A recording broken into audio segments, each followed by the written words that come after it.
From dense rainforests to endless deserts, open grasslands to temperate forests, the world's ecosystems are incredibly diverse, each with their own unique characteristics.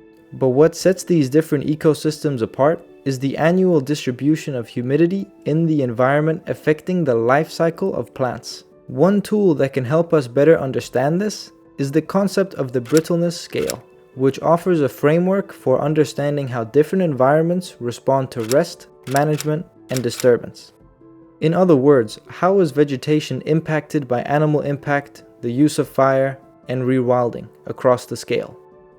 This scale is a simple graph that characterizes environments in how consistent humidity is available throughout the year. And at the low end of that scale, you have perennial humidity. And as you go across the scale, you have longer and longer periods of dryness, regardless of how high or low the rain is. On one end, you have lush, moisture-rich environments that usually receive consistent rainfall throughout the year. On the other end, you have dry, brittle landscapes that experience seasonal rainfall leading to extended dry periods. This concept can give land managers, farmers, and policymakers a better way to navigate the complexity of ecosystems around the world. By understanding there's no one-size-fits-all approach to land management, it can help everyone make better, more informed decisions. Let's start with the low end of the brittleness scale. These are areas with consistent moisture. Think of rainforests, temperate forests, coastal regions. The consistent rainfall in these areas allow for stable amounts of moisture in the environment. Moisture equals life. As plant matter then falls to the ground, active microbial and fungal networks start going to work, decomposing and cycling the nutrients into the soil. In these environments, when nature is given rest with minimal human intervention, biodiversity recovers. Because we're in the brittleness scale, as I say, about midway or so, we can see quite a lot of bare ground. If we were low on the scale, it's very difficult to find bare ground, no matter what you do. I've seen land abused for years and years and years, for hundreds of years, with overgrazing of plants and all sorts of treatments, but no bare ground, except in very small areas. But now let's take a temperate region such as Northern Europe as an example. After an initial disturbance such as a forest clearing or farmland being abandoned, the cycle of plant succession starts over, which simply means how plant life changes over time. Grasses and herbaceous plants typically establish first, followed by shrubs and eventually trees, leading to old-growth forests.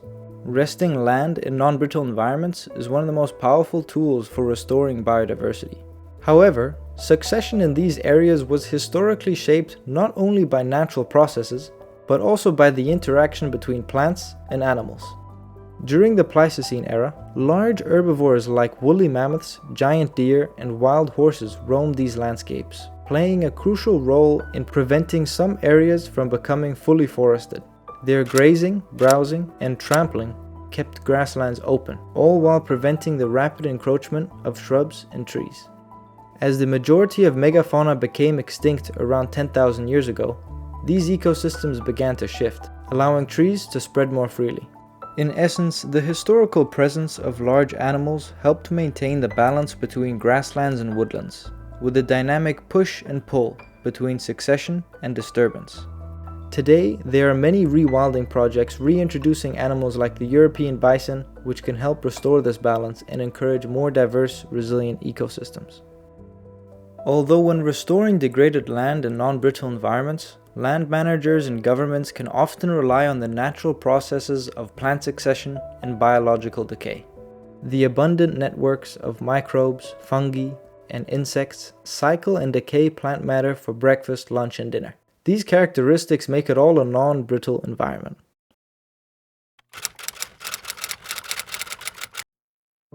Okay, moving on to the higher end of the brittleness scale, brittle environments. Think about areas like the African savanna, the Great Plains, or the Australian outback as an example. These are environments where rainfall is seasonal, leading to long dry periods. Taking a look at the Serengeti National Park, it receives an average of 900 to 1,000 millimeters of rain annually. At first glance, this is comparable to countries like Denmark, a non-brittle environment which receives 700 to 900 millimeters of rain annually.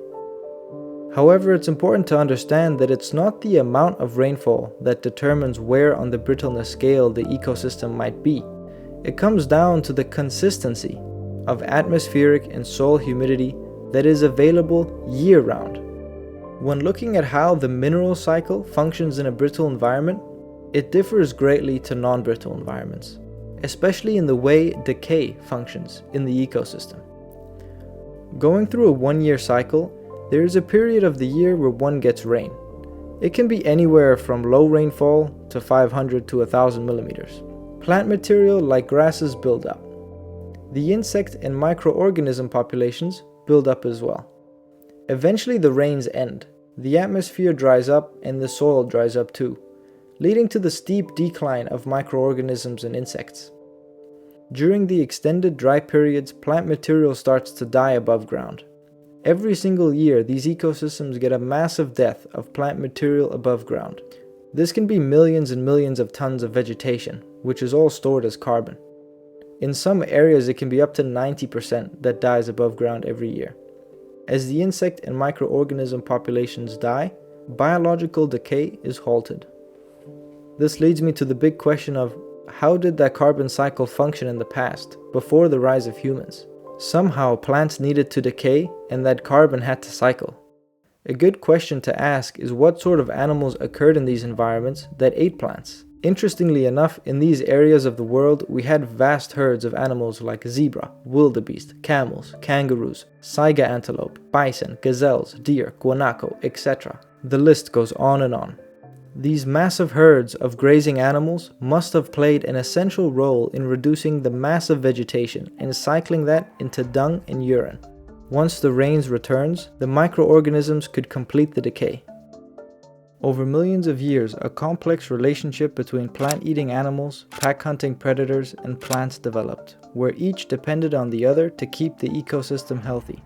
Due to the steep decline of microorganisms during the dry period of the year, the large herds of animals became the ones who were required to biologically decay all the above plant material, which is all made possible by the microorganisms that live on through the guts of plant-eating animals. This is one of the key reasons of why large herds of animals are essential in brittle landscapes.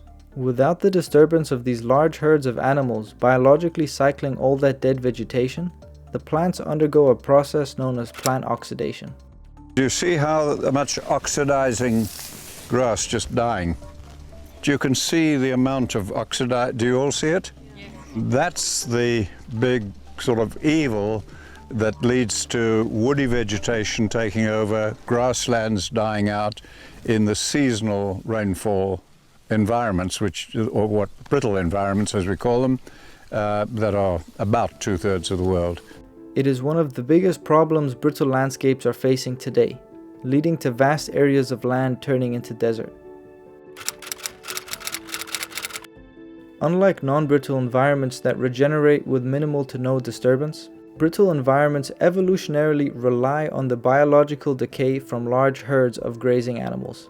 By knowing where approximately on the brittleness scale your environment might be, and thus the way the biological community functions, are we able to better manage the complexity of land management.